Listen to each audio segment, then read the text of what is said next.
Hello student, कैसे हैं आप लोग। स्वागत है मेरे चैनल मैथ्स पोडियम में। और आज का हमारा टॉपिक है लॉ ऑफ एक्सपोनेंट्स, है ना, जिसे हिंदी में हम लोग घातांक बोलते हैं। लॉ ऑफ एक्सपोनेंट्स जो कि क्लास 8 और 9 में पढ़ना है।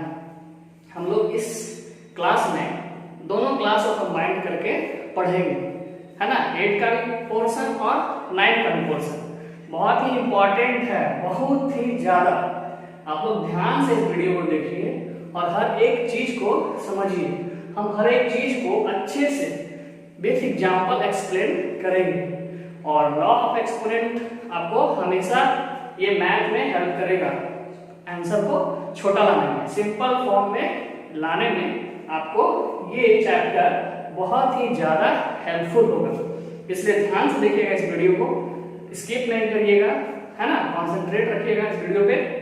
और आइए शुरू करते हैं आज का टॉपिक, लॉ ऑफ एक्सपोनेंट, है ना। तो इसमें कुछ नियम होते हैं, जिस तरह के नाम है लॉ मतलब कानून। कानून आपको तोड़ना नहीं है, कानून को हाथ में नहीं लेना है। अगर जो भी आदमी कानून को हाथ में लेता है उसको जेल जाना पड़ता है, कोर्ट में केस लड़ना पड़ता है। उसी तरह मैथ में अगर आप कानून तोड़ते हैं मैथ बनाने टाइम, तो आपका आंसर गलत आएगा और गलत आंसर आने के एवज में आपका मार्क्स कट किया जाएगा। इसलिए इसको ध्यान से समझिएगा, लॉ ऑफ एक्सपोनेंट्स। तो पहला हमारा जो लॉ है वो है, अगर किसी बेस का पावर, ठीक है, बेस का पावर अलग हो और वो मल्टीप्लाइड हो और उसका बेस जो हो वो सेम हो, है ना। आप ध्यान रखिएगा कि इसको हम बोलते हैं बेस और इसको बोलते हैं एक्सपोनेंट, ठीक है। ध्यान से देखिएगा, इसको बेस और किसको एक्सपोनेंट हम लोग बोलते हैं, है ना। तो ए को बोलेंगे बेस और एन को बोलेंगे एक्सपोनेंट। तो आप कंफ्यूज नहीं करिएगा कि किसको बेस बोलते हैं और किसको एक्सपोनेंट बोलते हैं, है ना। ध्यान से सुनिएगा, किसको बेस बोलते हैं और किसको एक्सपोनेंट बोलते हैं। तो जो नीचे होता है वो बेस कहलाता है और जो उसके ऊपर होता है वो एक्सपोनेंट कहलाता है। जैसे मान लीजिए आपका घर बन रहा हो किसी का, तो सबसे पहले उसका बेस तैयार किया जाता है। जितना मजबूत बेस उतना मजबूत आपका घर होगा।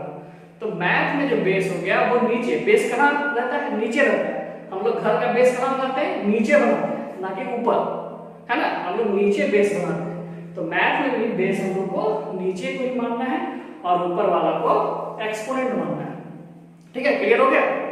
अब देखते हैं हम लोग कि जिसका बेस हो जो सेम हो मगर पावर या एक्सपोनेंट अलग हो और वो मल्टीप्लाई हो, तो उसका पावर जो होता है वो ऐड होता है ना। पावर को हम लोग क्या करते हैं, ऐड कर देते हैं। ध्यान से समझिएगा, उसके पावर को क्या करेंगे, ऐड कर देंगे, ठीक है। तो क्वेश्चन जो हमारा तो बड़ा होगा, तो हम जब एक्सपोनेंट का लॉ लगाएंगे तो वो छोटा हो जाएगा। जैसे एग्जांपल हम देखते हैं इसको कि 4 का पावर 6 इंटू 4 का पावर 8।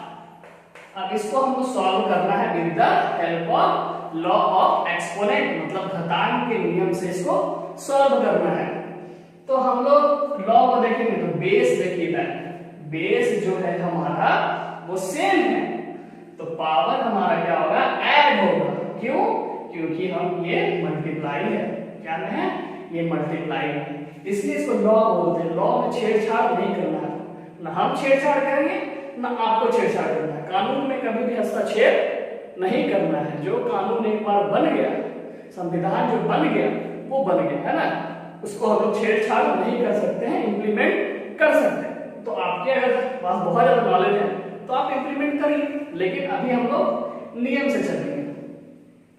तो 4 हो गया, अब पावर इसका क्या हो जाएगा, ऐड हो जाएगा। तो 6 और 8 14, 6 और 8 क्या हुआ 40, ठीक है। तो ये आज का जो चैप्टर है वो बहुत बड़ा होगा, इसलिए इसको हम 2 पार्ट में बनाएंगे, ठीक है। पहला पार्ट में हम इसके लॉ को पूरे समझेंगे, सेकेंड पार्ट में 8 का और 9 का कुछ क्वेश्चन हम लोग आर.एस. अग्रवाल एनसीईआरटी का सॉल्व करेंगे ताकि ये हमारा क्लियर हो जाए।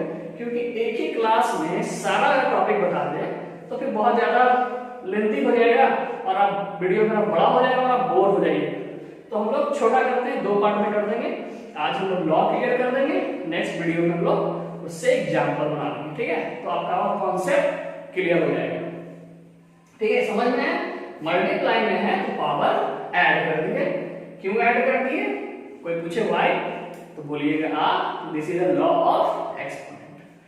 तो लॉ ऑफ एक्सपोनेंट है, आप इसको अलग अलग अगर मल्टीप्लाई करते हैं और इसको भी अगर मल्टीप्लाई करते हैं तो आपका सेम आंसर आएगा, यानी ये नियम सही है।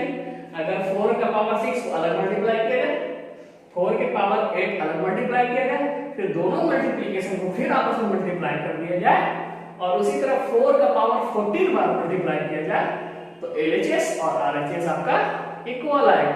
इसका मतलब हो गया कि हमारा लॉ जो है वो सेटिस्फाइड हो गया, ठीक है।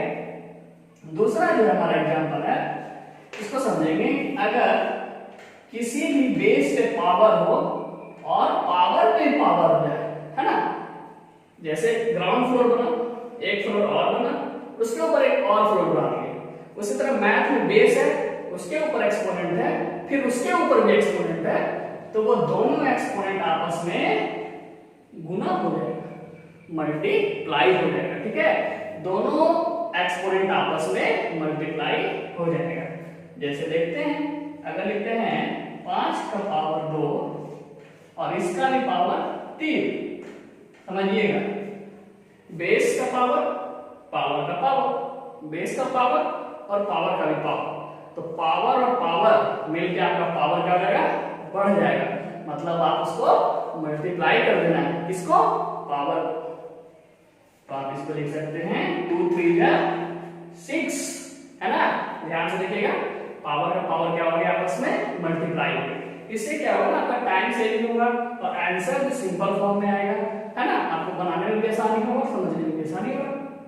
अब देखा जाए कि किसी भी बेस पे पावर सेम हो मगर बेस डिफरेंट हो तो हम क्या करते हैं, ठीक है।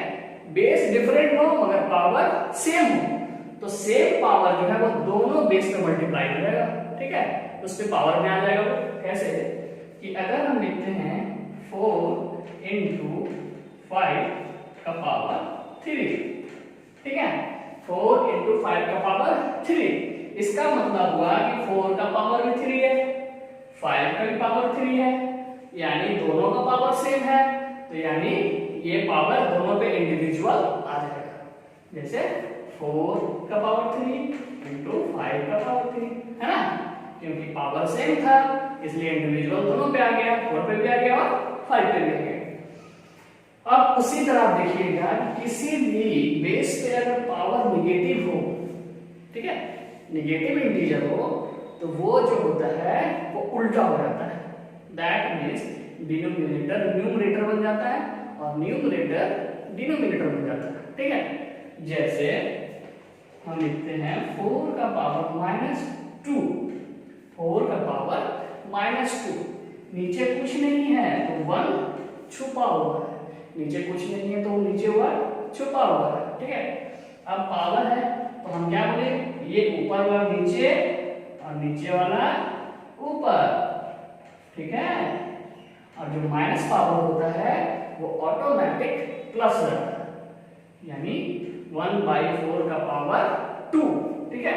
एक एग्जांपल और हम देखते हैं इसका। जैसे अगर देखते हैं 2/3 का पावर -3, ठीक है, 2/3 का पावर -3, तो सेम कंडीशन करना है आपको, नीचे वाला को ऊपर और ऊपर वाला को नीचे।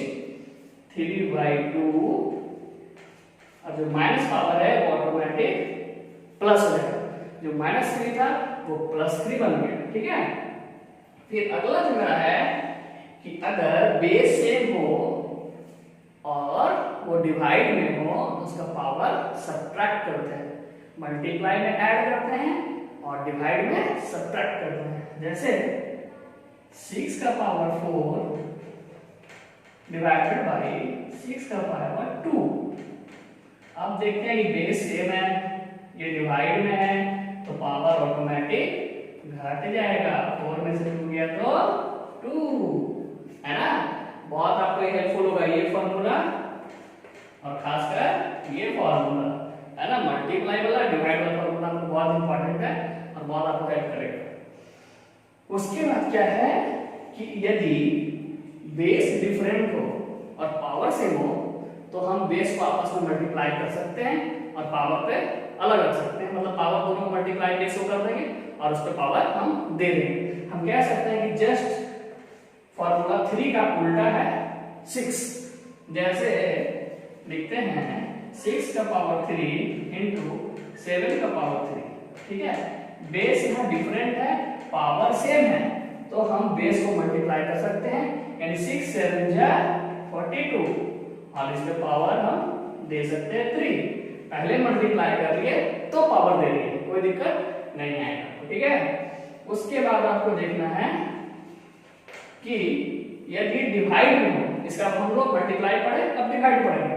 अगर डिवाइड में है और डिवाइड में दोनों डिफरेंट है, पावर सेम है, तो वही कंडीशन इसमें मिल जाएगा, दोनों के पावर वही सेम आ जाएगा।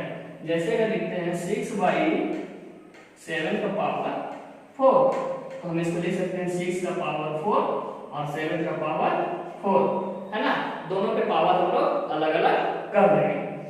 फिर सबसे इंपॉर्टेंट हमारा फॉर्मूला, किसी भी बेस पे यदि पावर 0 है, किसी भी बेस पे यदि पावर 0 है, इसका आंसर हमेशा 1 है। दुनिया का कोई भी नंबर हो, नेगेटिव पॉजिटिव फ्रैक्शन रेशनल कुछ भी हो, अगर उसमें पावर हम 0 कर दें तो उसका आंसर हमेशा 1 आएगा, है ना। एमसीक्यू में ऐसा सवाल आता है, इसलिए आप ध्यान रखिएगा किसी भी नंबर, ये भी नंबर पे पावर अगर 0 हो तो उसका आंसर सीधे आपको क्या करना है, विदाउट एनी सॉल्यूशन, आपको सॉल्व नहीं करना है, सीधे आपको आंसर लिख देना है 1, है ना। वाई, इसका प्रूफ भी है, तो प्रूफ अब इतना इंपॉर्टेंट है नहीं, आप समझिए। अगर आपको प्रूफ जानना है तो कमेंट करिएगा, मैं अगले वीडियो में जरूर उसका प्रूफ करके आपको दिखाऊंगा। लेकिन अभी हम लोग उसका लॉ पढ़ लेते हैं। तो याद रखिएगा किसी भी नंबर पे पावर 0 इट मींस 1।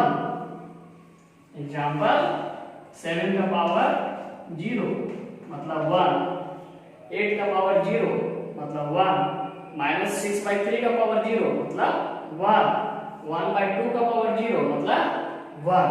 मतलब समझ में क्लियर हो गया। किसी का भी पावर 0 हो जाएगा वो 1 हो जाएगा। तो ये हमारा आज का था लॉ ऑफ एक्सपोनेंट्स, है ना।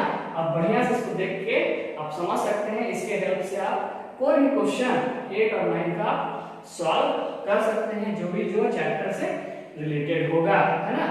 और हम ऐसा सोचते हैं कि हमारा वीडियो आपको समझ में आया होगा, और कमेंट जरूर करें, अपने दोस्तों के साथ शेयर करें हमारा वीडियो, और इसी तरीके से हम और भी वीडियो आप लोगों के लिए अपलोड करते रहेंगे। और आपका लाइक, शेयर और कमेंट हमारे लिए बहुत जरूरी है, क्योंकि वो हमारे लिए बूस्टर है, वो बूस्ट का काम करता है। जब तक हम बूस्ट नहीं होंगे तो हम वीडियो नहीं बना पाएंगे, है ना। आपके वीडियो के लिए हम पंखा ऑफ करके गर्मी में पसीना से तर-बतर होकर आपके लिए वीडियो बनाते हैं। तो लाइक कमेंट जरूर करें। थैंक यू, आज के लिए इतना ही। नेक्स्ट क्लास में फिर मिलेंगे इसका next part, this is the first part. Okay, bye.